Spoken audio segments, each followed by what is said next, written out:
1911 में जिन्ना साहब ये मुसलमान वक्फ एक्ट लेकर आए।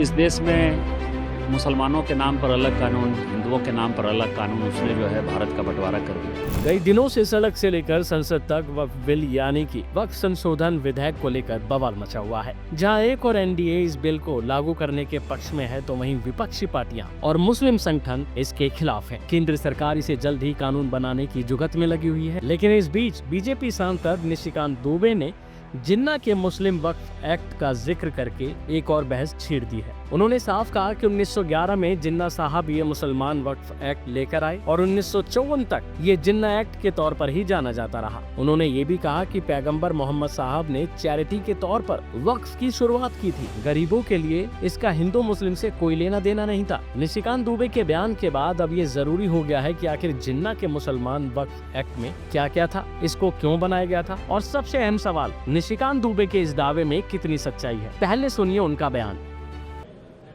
और 1954 तक ये जिन्ना एक्ट के तौर पर ही जाना जाता रहा। इस देश में मुसलमानों के नाम पर अलग कानून, हिंदुओं के नाम पर अलग कानून, उसने जो है भारत का बंटवारा कर दिया, पाकिस्तान बन गया।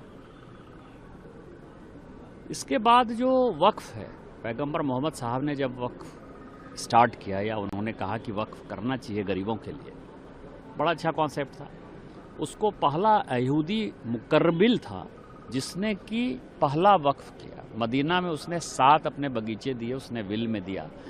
वो 625 में मारा गया लड़ाई में, और वो सारे जो है मोहम्मद साहब ने उसको, पैगंबर मोहम्मद ने इसको चैरिटेबल वक्फ के तौर पर स्टार्ट किया। इसका मतलब ये है कि इसका हिंदू मुसलमान सिख ईसाई से कोई मतलब नहीं है। वक्फ कोई भी कर सकता है। इस देश में भी वक्फ उसी तरह के हुए हैं। 1913 में बनाया था ये एक्ट। 19वीं सदी के अंत में ब्रिटिश अदालतों और प्रीवी काउंसिल की ओर से कई फैसले लिए गए, जिनमें वक्फ की वैधता पर सवाल उठाए गए। खासतौर पर 1894 के अब्दुल फताह बनाम सईदन मामले में प्रीवी काउंसिल की ओर से फैसला दिया गया कि अगर कोई वक्फ अपने परिवार के फायदे के लिए बनाया गया है तो वह इस्लामी कानून के तहत वैध नहीं होगा। जैसे ही ये फैसला आया, मुस्लिम समुदाय के बीच खलबली मच गई। उनकी चिंता बढ़ने लगी क्योंकि पारिवारिक वक्फ उनकी परंपरा का हिस्सा थे। जिसके बाद मुस्लिम समुदाय इस समस्या का हल ढूंढने लगे और उस समय मुस्लिम नेताओं ने ब्रिटिश सरकार से एक नया कानून बनाने की मांग कर डाली जो उनके फेवर में हो।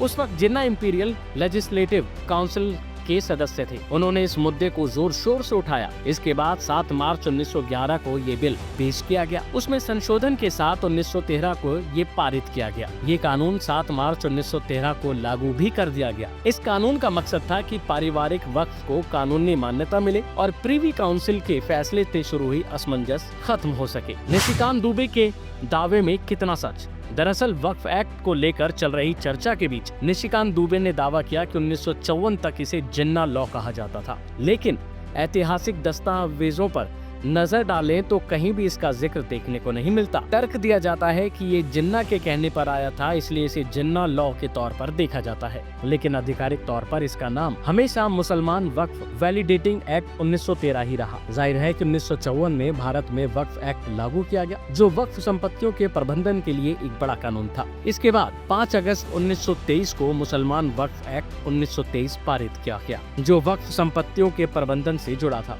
आजादी के बाद भारत सरकार ने वक्फ संपत्तियों के बेहतर प्रबंधन के लिए 1954 में एक नया वक्फ एक्ट बनाया।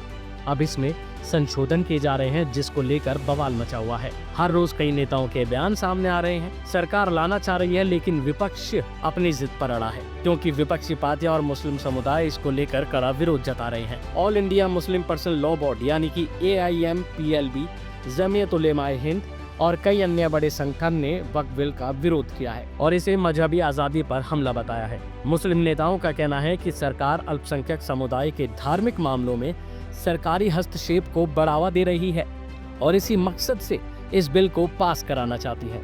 लेकिन बिल का सपोर्ट कर रही सरकार का कहना है कि वक्फ संशोधन बिल के जरिए वह वक्फ से जुड़ी संपत्तियों का बेहतर प्रबंधन सुनिश्चित करेंगी।